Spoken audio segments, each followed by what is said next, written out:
So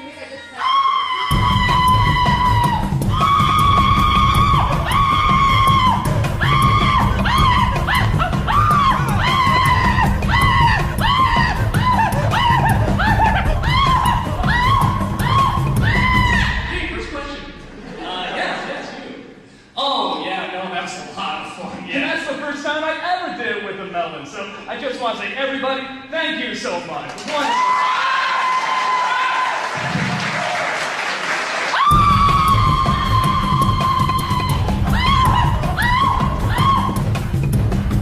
Nostalgia critic.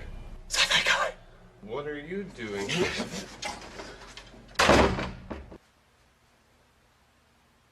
It's him. Hmm? Linkara. Lower your voice, sci-fi guy. He can smell geek. My God. Linkara. Why, in Star Trek circles, he's known simply as Linkara. Yes, the ultimate Star Trek nerd. He has heard about my Star Trek month. He wants to do a crossover review with me on Star Trek Insurrection. But I won't let him. No, no, no. All his stupid little nitpickiness that nobody cares about is not going to spoil my review. And I have found a perfect hiding spot. He will never look for me here.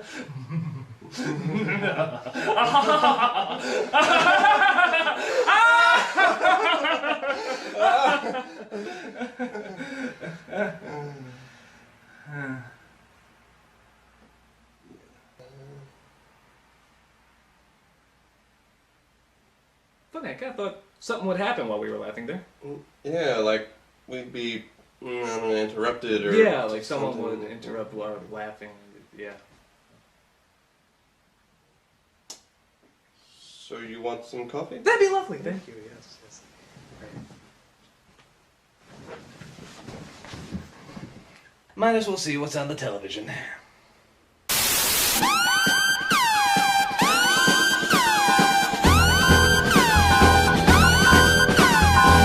Hello, Critic. Start the review.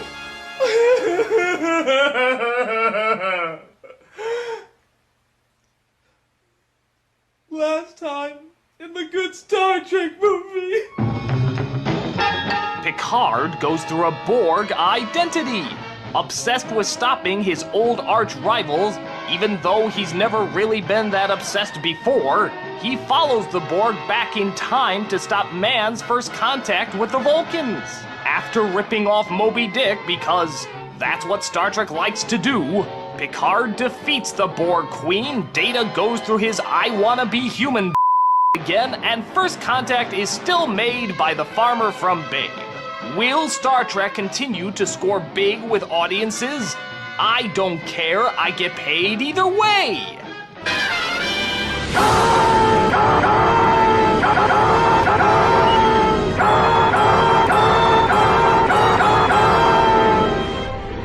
And now we come to the final film in Star Trek month, Star Trek Insurrection, with special guest star Linkara. Hello, adoring fans! I've come all the way here on my spaceship to talk to you about the most hated of all Star Trek films. Wait a minute, this one's the most hated? I thought it was either like the first one or 5 that was the most despised. That may be the case with other fans, but me personally, this is my least favorite in the entire franchise. So you need me here, or else you'll screw this review up like you've done so many times before. What? When have I ever screwed something up? In your Battlefield Earth review, you said the Cyclos never have explosions on their planet, when that's not what they said in the movie! It was that the air they breathed reacted violently to radiation! My God, you're defending Battlefield Earth? No, I'm pointing out the fact that you never get details right, so we're gonna do this together so it gets done correctly! So, let's not waste any time. Let's dive right into... Am I in this? Well, it's kinda just a duo thing. But it's my room. Yeah. Okay, I guess I'll just go stand silently in the corner.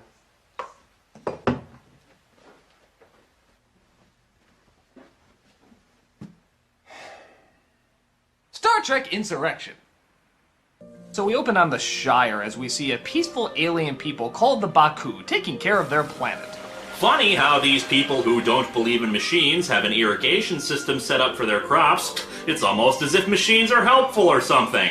And on top of that, the original series got away with people who looked exactly like humans because it was a low-budget 60s TV series. This is a multi-million-dollar movie. Buy some forehead bumps or something.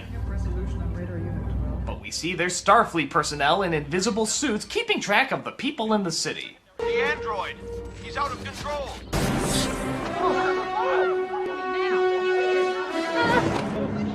My god, it's Jambi! Mecha-lecca die, mecha-die-you-ho!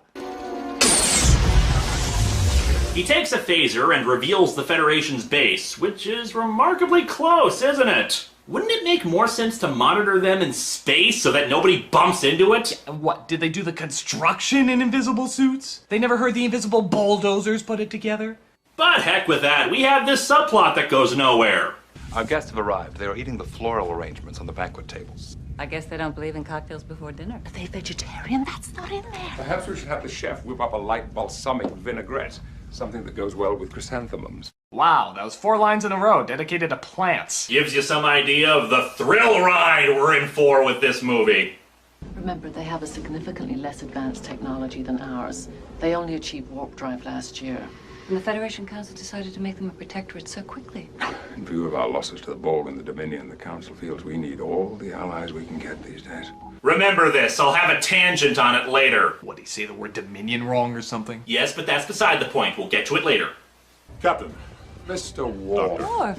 what the are you doing here? I was at the Manzar colony. He's a little late, Jordy. Can I wait? I don't think so. It doesn't matter. You're here, we'll cast you.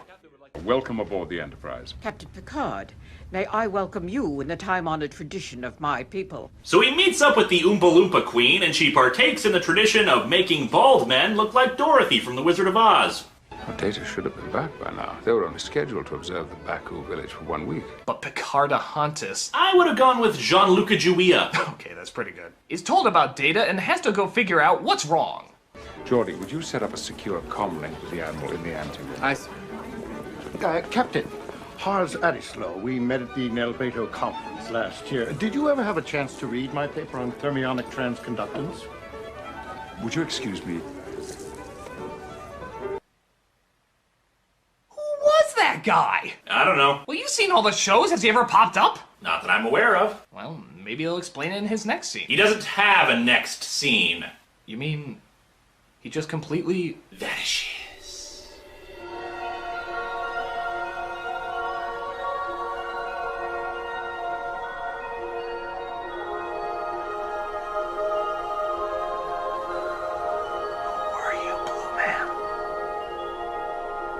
Commander Data attacked us in the mission scout ship yesterday.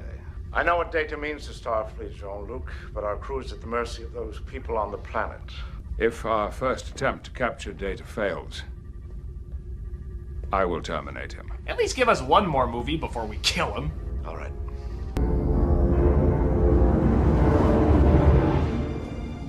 Come out, wherever you are. Sir? That's something that my mother... Well, that was a thrilling backstory. Yeah, I wonder what other character insights we're gonna glance over. You know, this reminds me of when I was a little girl in Alaska. Whoa, what was that? Seeing how he responds to threats, I wonder how he would respond.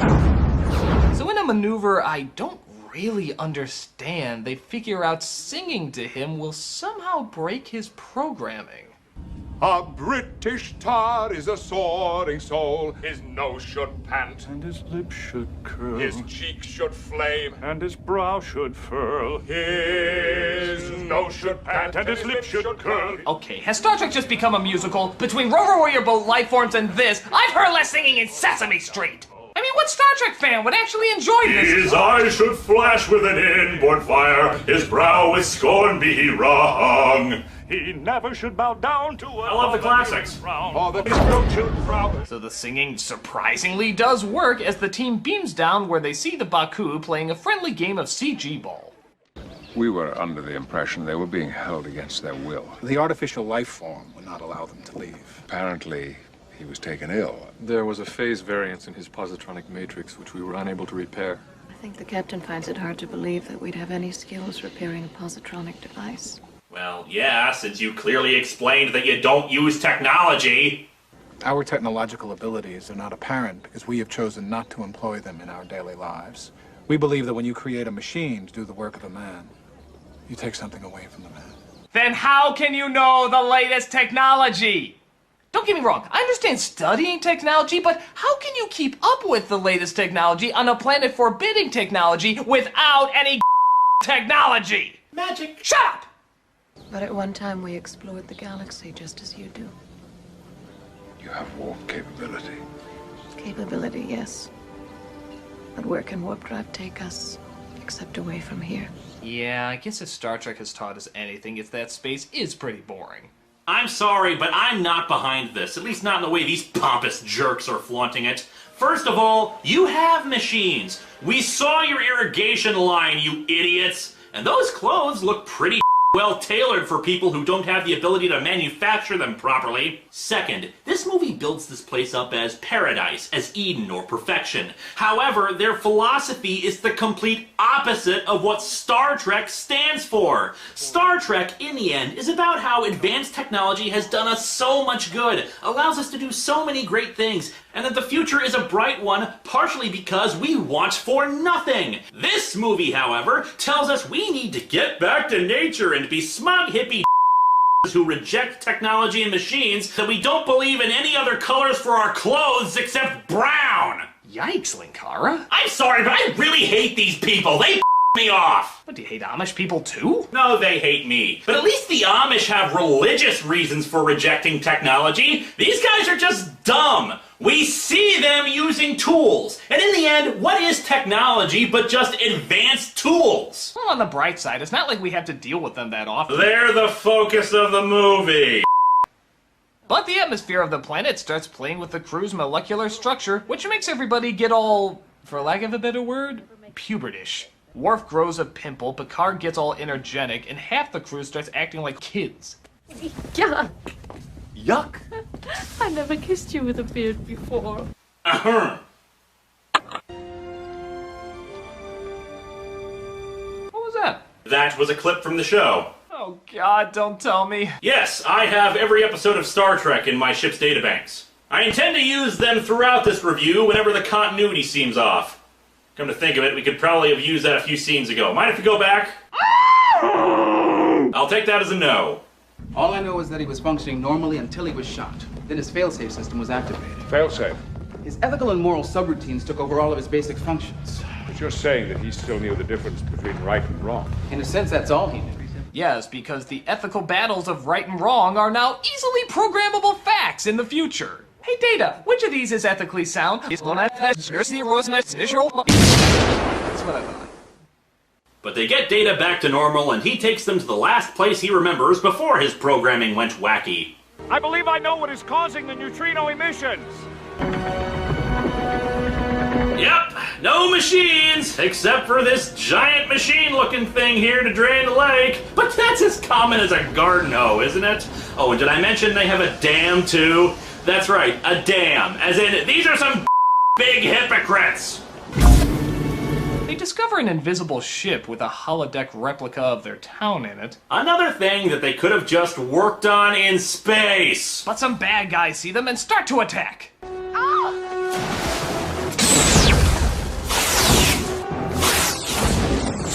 You know, for as exciting as this all is, I honestly just keep thinking back to whatever happened to that blue guy. What were his theories of thermionic transconductance? Much more thought-provoking questions than the rest of this movie is asking. Help! I can't swim! Oh, what? Are you kidding me? Is water technology now? Are you resisting the shackles of H2O? And on top of that, it turns out she's had plenty of time to learn how to swim. We discover that several of the adults there are over 300 years old. That's what the metaphasic radiation of the planet does. Yeah, what the is her excuse? In 300 years, you never learned to swim. I just haven't got around to it yet. You are stupid!